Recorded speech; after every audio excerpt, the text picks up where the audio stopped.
स्वांग जाओ अपने आंखों में आंसू भर के बोलती है, आप मुझे इस कंपनी से निकालना चाहते हो जबकि मैं इतनी ज़्यादा मेहनत करती हूँ, फिर भी क्यों? क्योंकि आप मुझको बुरा मानते हो इसलिए। और उसकी वजह क्या सिर्फ इतनी सी है कि मैं एक क्लीनर का काम करती हूँ आपकी कंपनी में? मैं भी आपकी तरह लग्जूरियस लाइफ जीना चाहती हूँ, पर मुझे अपनी फैमिली को सपोर्ट करना, अपने भाई को, अपने पापा को सपोर्ट करना है, इसलिए मैं ये काम करती हूँ। इसका मतलब ये नहीं कि आप मेरे बारे में बुराई करेंगे और मुझे एक गंदा इंसान समझेंगे। वो ये कह के वहाँ से चली जाती है, पर गुरेंसी अपने मन में ही कहता है कि मेरा ये सब मतलब नहीं था। जब वो घर जाती है तब उसका भाई एग्जाम देके भी वापस आ गया होता है और वो भी काफ़ी खुश लग रहा होता है। पर यहाँ पे स्वांग जाओ काफ़ी ज़्यादा दुखी है वो सारी बातें सुन के। वो खाने पे और अपने भाई पे ध्यान दे ही नहीं पा रही होती है। बाद में जब वो अकेली बैठी होती है तभी वहाँ पे जियाओलू आता है और उसको बोलता है कि बहुत टाइम ऐसा होता है जब हमें कोई कुछ कह देता है और हमें बुरा लग जाता है, पर हमें हिम्मत रखनी चाहिए और ये सोचना चाहिए कि अगर अगली बार उसने हमें बुली किया तो हम डट कर उसका सामना करेंगे। यहाँ पे जियाओलू कुछ एक अच्छी एडवाइस दे रहा था, पर स्वांग जाओ तो कुछ और ही समझ लेती है। वो बहुत जोश के साथ उठती है और कहती है कि अब तो मैं गू रेंजी पे पक्का बदला लूंगी, और वहाँ से चली जाती है। पर यहाँ पे बेचारा जियाओलू कहते रह जाता है कि मेरा ये मतलब नहीं था। दूसरे दिन जब वो ऑफिस जाती है, गुरेंसी को भी बुरा लगा होता है और वो आके उससे माफ़ी मांगता है। तब तो स्वांग जाओ हाँ बोल देती है और माफ़ कर देती है, पर अजीब सी स्माइल दे रही होती है। पर ये अजीब सी स्माइल क्यों दे रही है ये आगे पता चलेगा। कॉन्फ्रेंस के दौरान गुरेंजी अपना हाथ अपनी पॉकेट पे डालता है हैंकी निकालने के लिए, पर उसकी जगह उसके पॉकेट से निकलता है एक बदबूदार होमलेस इंसान का सॉक्स, जिसको देख के उसको बहुत ज़्यादा अजीब लग जाता है। तो ये सारा प्लान था स्वांग जाओ का। जब उनके कंपनी में इन्वेस्टर्स आते हैं और गू रेंजी अपना विजिटिंग कार्ड उन्हें दे रहा होता है, उसकी जगह उसके पर्स में प्ले कार्ड्स होते हैं स्पाइडरमैन के, सुपर हीरोज के, और ये सारी करनी भी स्वांग जाओ की थी। जब गू रेंजी चेंज करने अपने कैबिन पे जाता है उस समय उसके पूरे कैबिन से बहुत गंदी स्मेल आ रही होती है। ये सारी चीज़ें भी स्वांग जाओ ने ही की थी। शाम को सारे एम्प्लॉय खाने पे जाते हैं और स्वांग जाओ को गू रेंजी की बात इतनी ज़्यादा कड़वी और बुरी लगी होती है कि वहाँ पे वो सबसे कहती है चलो हम एक गेम खेलते हैं जहाँ पे हमें गू रेंजी की बुराई करनी है। पहले तो सब घबरा जाते हैं क्योंकि वो उनका बॉस है, पर बाद में कहते हैं कि ठीक है चलो खेल लेते हैं। ड्रिंक्स करते करते सब लोग उसकी बुराई करने लगते हैं कि वो कितना बुरा इंसान है, वो रात भर हमें जगाता है, हमें ओवर टाइम करवाता है और फिर उसके बाद अच्छे से हमारी तारीफ भी नहीं करता। काम हम करते हैं और सारा क्रेडिट वो ले जाता है। स्वांग जाओ को तो बहुत ज़्यादा खुशी हो रही होती है ये सब सुनने के बाद, पर फिर अचानक से ही चीज़ें बदल जाती हैं और ड्रिंक करने के बाद सब लोग गुस्सा भूल के गू रेंजी की तारीफ करने लग जाते हैं कि कैसे उन्होंने डोंग जियान का पास्ट नहीं देखा कि वो एक क्रिमिनल था और फिर भी उसे लाइफ में एक और मौका दिया एक सोबर लाइफ जीने का। एम्प्लॉयज बताते हैं कि कैसे गू रेंजी उन लोगों का ख्याल रखता है और यहाँ तक कि उनके परिवार के बारे में टाइम टू टाइम पूछते रहता है। कैसे वो अपने ऑफिस का डेवलपमेंट भी करते रहता है ताकि उसके वर्कर्स को कोई भी प्रॉब्लम ना हो। यहाँ पे स्वांग जाओ को ज़रूर थोड़ा बहुत बुरा लगने लग जाता है ये सोच के कि क्या मैं अभी तक का गू रेंजी को गलत इंसान समझ रही थी और असलियत में वो एक अच्छा इंसान है।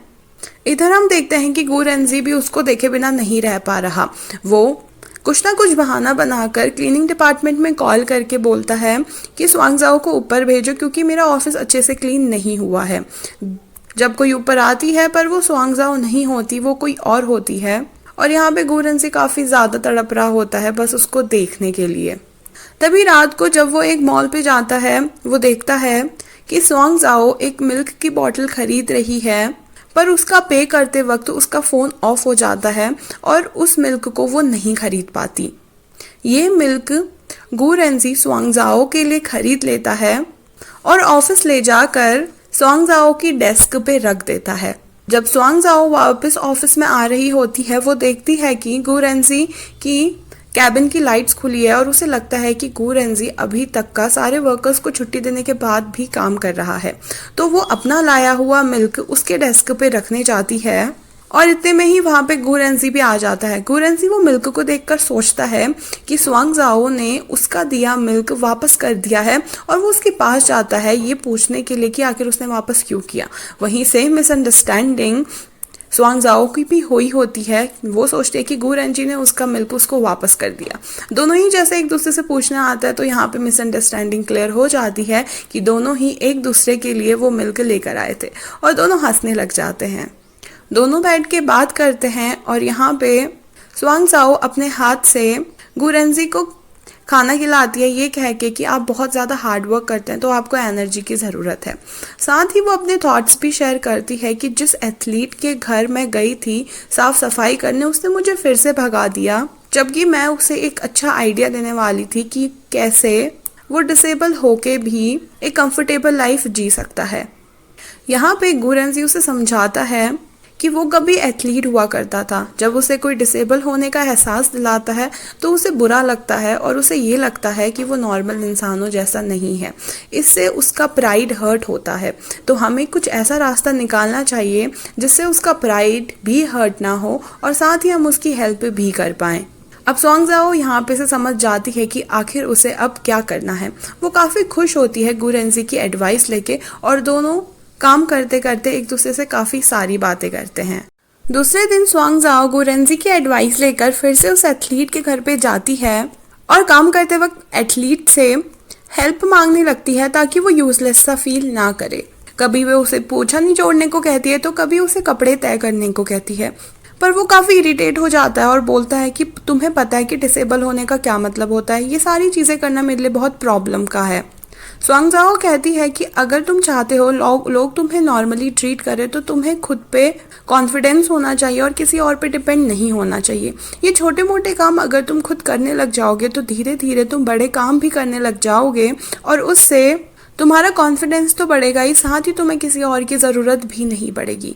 वो कहती है कि मैं भी एक एथलीट थी, और एथलीट लोग कभी भी हार नहीं मानते।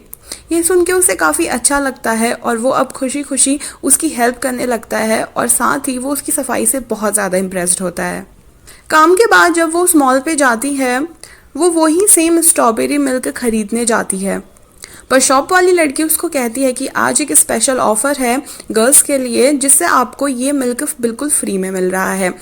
स्वांग जाओ तो बहुत ही खुश हो जाती है, यहाँ तक कि वो ये कहती है कि क्या मैं 4-5 बॉटल्स और ले लूँ।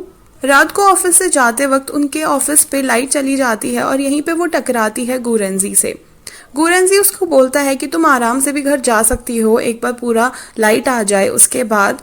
पर स्वांग जाओ बोलती है कि मुझे घर जाने के लिए पहले बस लेनी पड़ती है, और उसके बाद बाईसाइकिल रेंट पे लेनी पड़ती है, तब मैं जाके घर पहुंच पाती हूँ। गु रेंजी पूछता है कि तुम कैब क्यों नहीं ले लेती।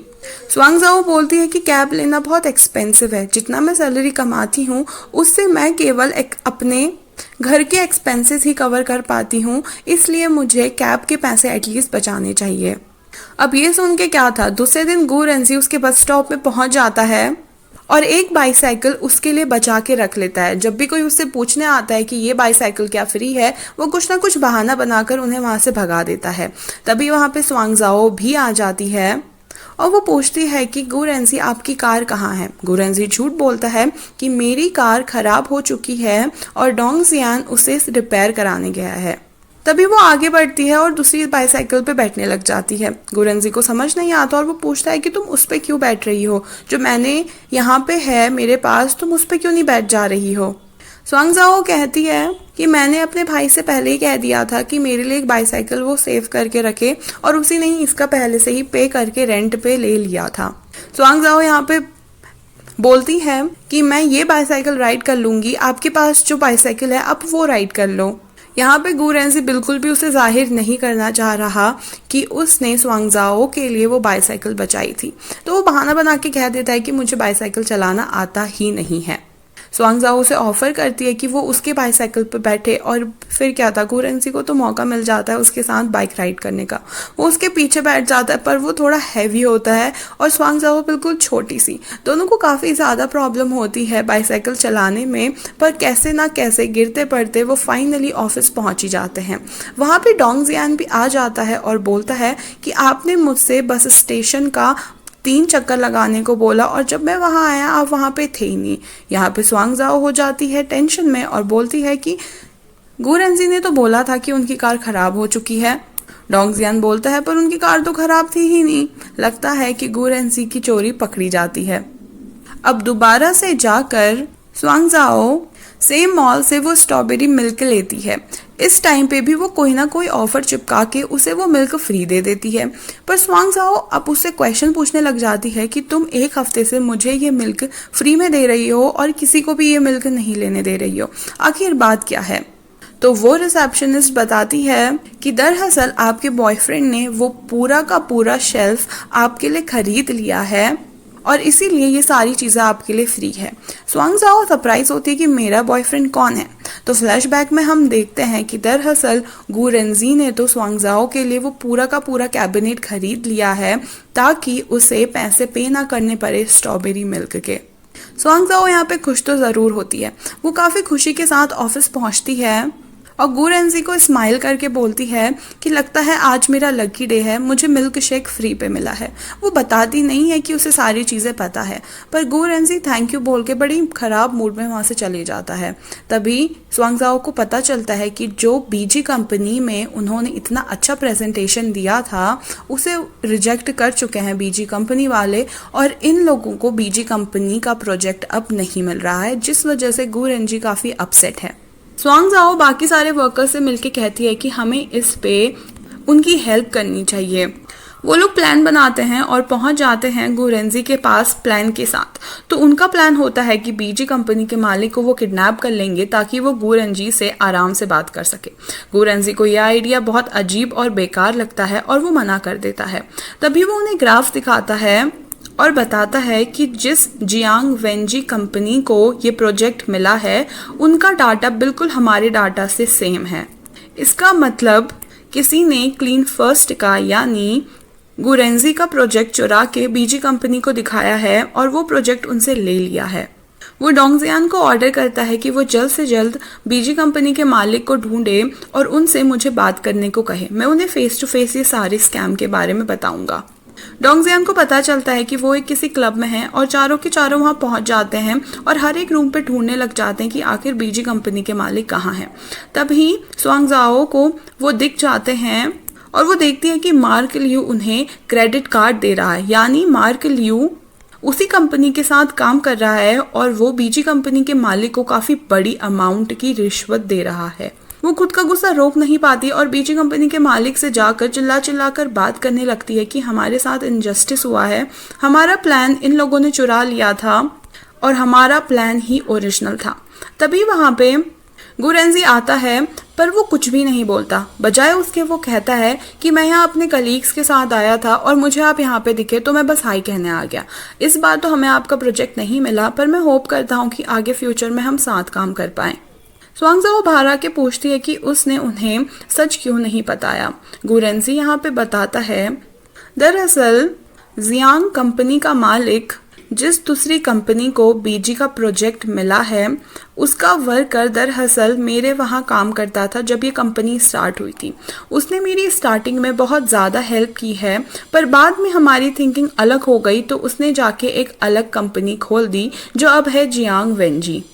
वो बोलता है अगर मैं उसके बारे में ये सारी चीज़ें बीजी कंपनी के मालिक को बता देता तो उसकी रेपुटेशन ख़राब हो जाती थी और मैं ये नहीं चाहता क्योंकि पास्ट में उसने भी मेरी बहुत हेल्प की है क्लीन फर्स्ट कंपनी इतनी बड़ी बनाने में। स्वांग जाओ को उसका ये सॉफ्ट साइड काफ़ी ज़्यादा पसंद आता है। तभी वो सुनती है कि गु रेंजी के पेट से गुड़गुड़ की आवाज़ आ रही है और उसे काफ़ी ज़्यादा भूख लगी है। वो उसे लेकर जाती है अपने घर पर वहाँ पे गु रेंजी है काफ़ी ज़्यादा अनकंफर्टेबल क्योंकि उसे हर जगह बिल्कुल डर्टी दर्द दिखाई दे रहा है। वो बहाना बना के वहाँ से जाने की कोशिश करता है पर स्वांग जाओ का पापा उसे जाने ही नहीं देता। सब लोग मिलके बैठ के खाना खाने लग जाते हैं पर जियाओ लू को तो बिल्कुल भी पसंद नहीं है। वो बस ताने मारने लग जाता है कि देखो आप अपने वर्कर के घर आकर उसके साथ खाना खा रहे हो और जबकि आप उसे अच्छा खासा पे भी नहीं करते हो। अपने डिफेंस में गु रेंजी भी बोलता है कि मुझे जितना ख्याल रखना चाहिए अपने वर्कर्स का उतना मैं रखता हूँ और मैं जल्द ही शायद इसकी पे हाई भी कर दूंगा। इन दोनों की बिल्कुल भी नहीं पड़ती है। इतने में ही हमें फ्लैशबैक पे दिखाया जाता है कि कोई गू रेंजी का बिल्कुल एक चार्ट सा बना रहा है उसकी मॉम के बारे में, उसके डैड के बारे में, और यहाँ तक कि उसके प्लान में तो स्वांग जाओ भी शामिल है। जब उसका फेस रिवील होता है हम देख पाते हैं कि वो है जियाओ लू। पर वो ऐसा सब क्यों कर रहा है? क्या वो स्वांग जाओ गू रेंजी को पहले से ही जानता है और उसका मोटिव आखिर क्या है? यहीं पे इस पार्ट का एंड हो जाता है। नेक्स्ट पार्ट को देखने के लिए आपको करना होगा सब्सक्राइब, तो please press the subscribe button. Thank you so much for watching. Bye bye.